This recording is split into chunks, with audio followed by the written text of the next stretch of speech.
Welcome to GTC's Teaching Tidbits. Each episode, we explore a teaching technique, tip, practice, or idea from faculty for faculty. And for our first episode of our new season, we are excited to have Dean Michelle Byrd from the School of Business and Computer Technology joining us. Welcome, Michelle.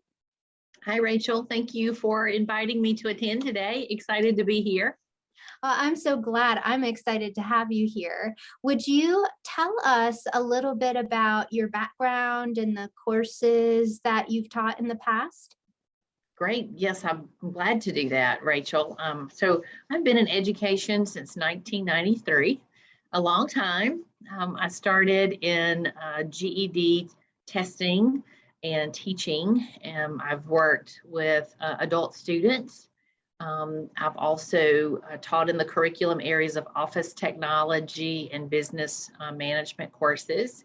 I think my latest teaching opportunities have been with our freshman seminar series with our COL 111 and 105 courses. But I think my most favorite thing to teach outside of those entry-level courses are classes about professional development and helping students be able to make themselves, more employable when they graduate from college. I think that's great. And that's why you're here today, is to share a little bit about what you've learned. So we have, as we are recording this episode, we are just entering the third week of a brand new semester of classes. And while syllabi and policies have been created and shared in our courses, I know that many instructors, including myself, take time to assess the effectiveness of those policies and procedures throughout the semester, planning changes even for the new semester that will be coming in the spring. So Michelle is here to share some tips for rethinking your syllabus.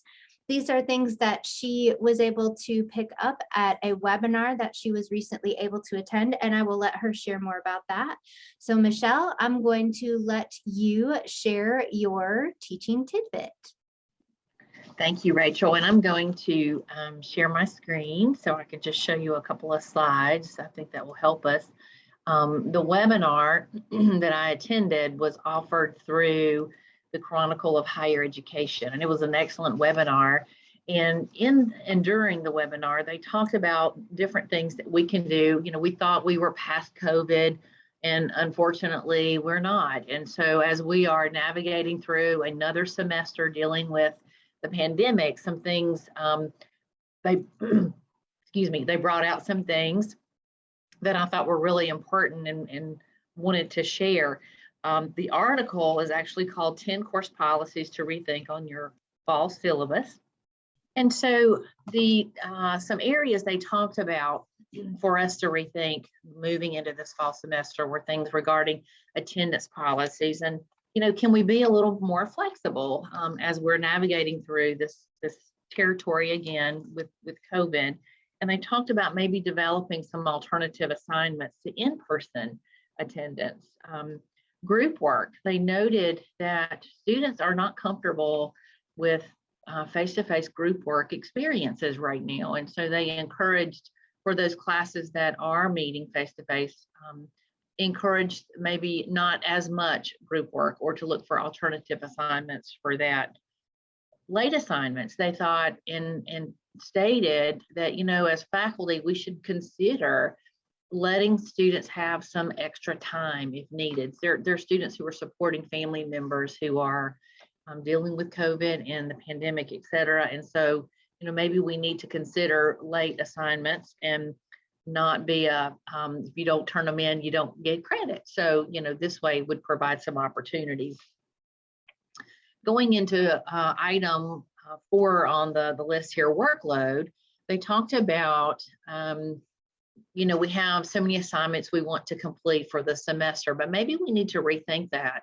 Maybe we can pick out the assignments that are going to be most beneficial to the students and helping them move forward. And maybe we don't have a 5-page essay. Maybe we do a 2-page essay or something along those lines. So just being some open-minded and flexible to that. They also, as we do at Greenville Technical College, a great job with showing students where they can find help. They did mention that if your institution is not doing this, then make sure you list those resources on your syllabus for students who might be struggling. And then tone. And, I didn't really think about this. When you think about your syllabus, you don't really think about maybe it having a tone, but to have a very warm and welcome tone in your syllabus, you want students to feel like you're approachable, and you can actually use your syllabus to help show your personality and be a warm and welcoming faculty member. With office hours, they talked about how students really don't know exactly what office hours are for. And so they feel a little uncomfortable just stopping by during these office hours. And so they encouraged faculty to talk about, and to provide examples of why students would come and see them during virtual or during face-to-face office hours. And then they talked about holding virtual office hours, which we do. I know a lot of that already here at Greenville Technical College. And then to convey their purpose to the students, so let them know what they really are for.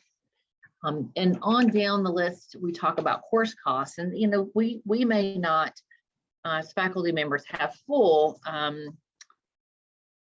charge in making those decisions, with regards to cost, but it's encouraged for you to research and look at ways that you can help those students when you're looking at new books or subscriptions. And going with more, web-based type resources that can help with costs and helping the students.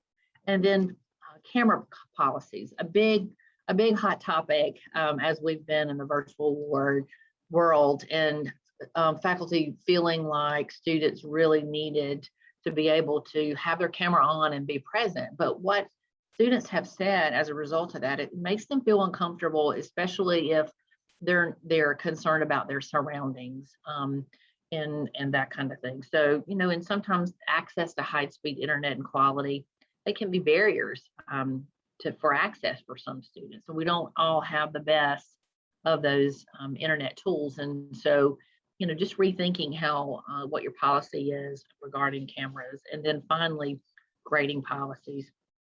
We want the students to do well. That's why we're here. We want to help our students be successful. And some things that they talked about through this article and through the webinar were, offering students a choice of assignment options that actually allow them to play their strengths. And I thought that was really on point. And then finally, even considering dropping a lowest test grade or a lowest homework grade and help, again, being a little more flexible and helping them,